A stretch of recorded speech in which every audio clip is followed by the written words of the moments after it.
Embryo transfer day is the emotional climax of an IVF cycle. Weeks of injections, scans, procedures, and now everything comes down to one simple step. So, let me walk you through exactly what happens on embryo transfer day, what your real chances of success are, and what you should and should not do afterward. First, what happens on embryo transfer day? You arrive at the clinic with a comfortably full bladder. This isn't a torture test. It helps straighten the uterus so the transfer is easier and more precise. Embryo transfer usually does not require anesthesia and is painless for most patients. Only in rare cases, when negotiating the catheter through the cervix is difficult, may light anesthesia be needed. In the vast majority of cycles, this is one of the simplest and least invasive steps in the entire IVF process.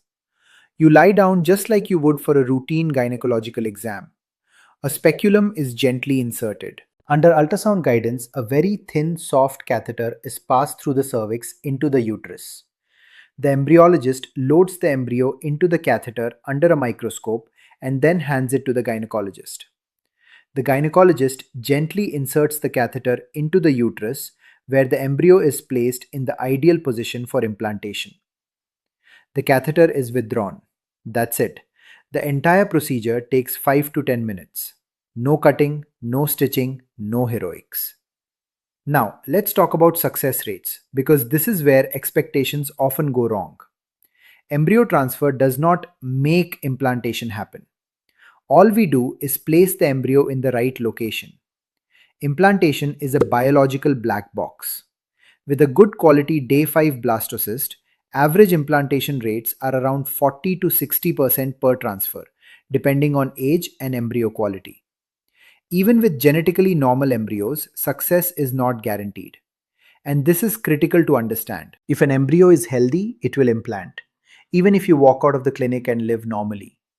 If it is not healthy, no amount of bed rest, prayers, or pineapple will save it.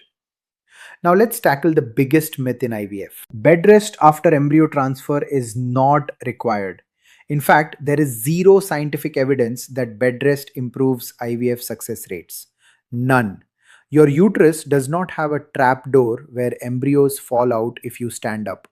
The embryo is microscopic. It doesn't roll out when you walk. It doesn't slip out when you cough. And gravity has nothing to do with implantation. So, what should you do after embryo transfer? Go home, eat normally, walk normally, sleep normally, live your life. You can walk, climb stairs, shower, work, use the toilet. Yes, really. What should you avoid? Avoid extremes. No marathon running, no heavy weight lifting, no starting a brand new intense workout routine. And most importantly, avoid obsessive behavior, constant symptom spotting, Googling every twinge, taking repeated pregnancy tests too early. Implantation is silent, you cannot feel it. And symptoms before a pregnancy test mean nothing.